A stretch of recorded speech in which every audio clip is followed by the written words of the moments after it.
Welcome to the Did You Know podcast, where the focus is on rare diseases, how modern medicine is treating these conditions, including the latest breakthroughs in research, and how people cope with their diagnosis and healing. Your host is Dana Mauro, known for her video series on YouTube, Twitter, and Facebook called Did You Know Ataxia Facts? 300 videos have been produced and seen in 17 countries to date. And now, your host, Dana Mauro. Hi, kNOwATAXIA Nation. I'm broadcasting live from the 62nd Annual Ataxia Conference, and I have a special guest with me. Her name is Lauren Sormani, right? Yes. Got it good. And I really wanted to spend a couple of minutes with Lauren and hear about some real changes that she's made for the ataxia community at the Annual Ataxia Conference. Lauren, you are responsible for a brand new group that is a Birds of a Feather group at the Ataxia Conference. Say a little bit about that. So my first conference was in Philadelphia last year. So there was an under 30 with ataxia Birds of a Feather group, but it wasn't until the last day.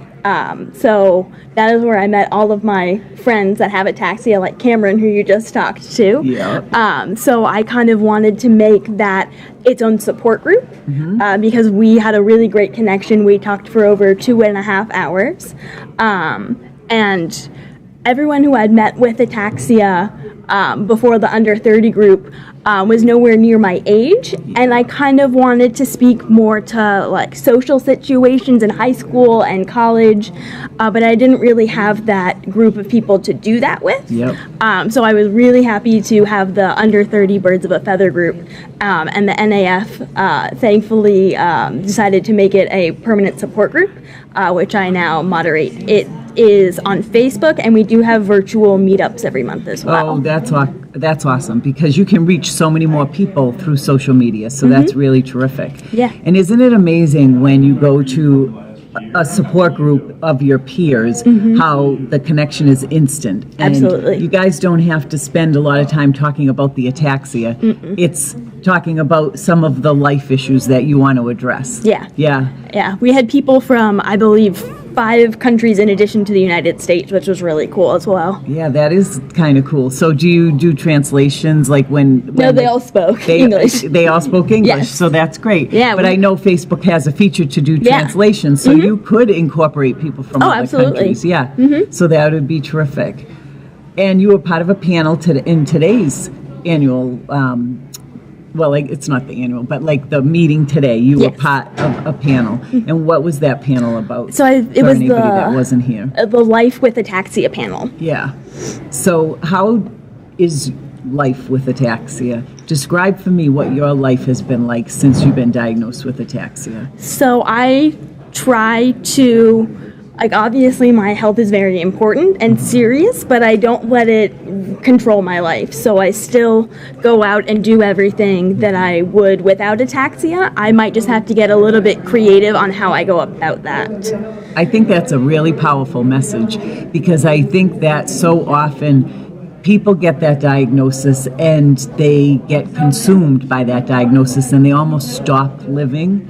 And so I think that you're absolutely right. You can continue to do things. You just have to find a different way, and you have to be creative. And I think if you look at it with that attitude, it puts a different spin on it and it makes it more possible. Absolutely. Yeah. And I read about the fact that you are going to law school. I am. Yes. So what would you like to do with that degree? So I want to focus on disabilities and the law, maybe in the sense of under labor and employment law, or just the general prosecution of violations of the Americans with Disabilities Act, which would be through the Justice Department. Yep. So I'm actually interning there over the summer, which I'm very excited about. Oh, that's great. So this summer coming up, you'll be interning there. That's terrific. And how many more years do you have before you finish up with 2 school? more. That's not bad. Because isn't a law degree, how long 3 is that? years. Okay, so I'm in my first. All right, so you're in your first.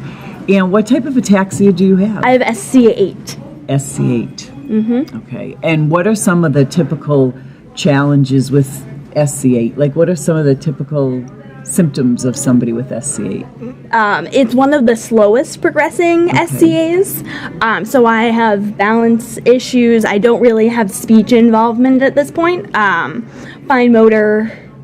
I had a lot of eye movement problems, but a lot of the medications that Dr. Perlman mentioned this morning have really helped me, especially with eye movements, the 4-aminopyridine. That's awesome. Yeah, it's definitely been helpful being able to read my textbooks. Yeah, you need to be able to do that. That's awesome.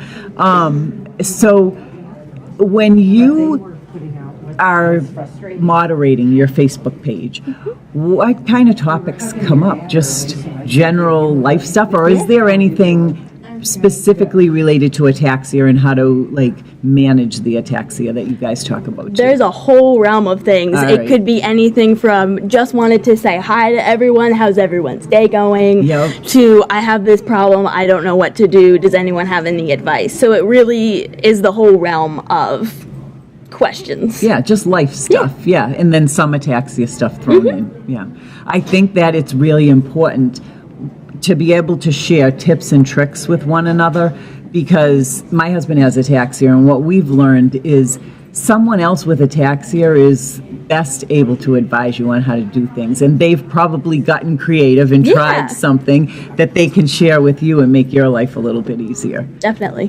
What would you like to tell the people that might be listening to this podcast? What message would you like to share with them about, I don't know, how to live life and be creative and not let this stop you from doing anything? Yeah, I mean, it's going to take a lot of trial and error, especially just because how rare ataxia is.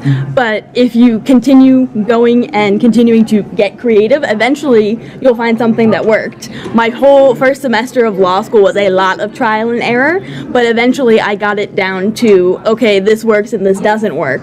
Same thing for living by myself or living with roommates, where I essentially have to take care of everything my own. So as long as I come up with a consistent schedule or things that work and don't work, just don't give up. Keep being creative. Hit or miss. Eventually you'll find something that works for you, and what works for someone else might not be what works for you. Yeah. So. Great point. I love your energy. I love your enthusiasm and your positivity. I think you're great. I think you're going to go far, and I wish you a lot of luck in your degree, because I think you'll be very successful at it. Thank you. Thanks for joining me today. Sure. Thanks, everybody, for listening to the podcast, and until next time, have a great day. Thank you for listening in to the Did You Know podcast with your host, Dana Mauro. Please subscribe to this channel to hear all of the latest podcasts. We hope that this podcast has provided you with valuable information and inspires you to advocate for yourself and educate everyone in your circle. Remember, you are the expert and best spokesperson for your rare disease. Thank you.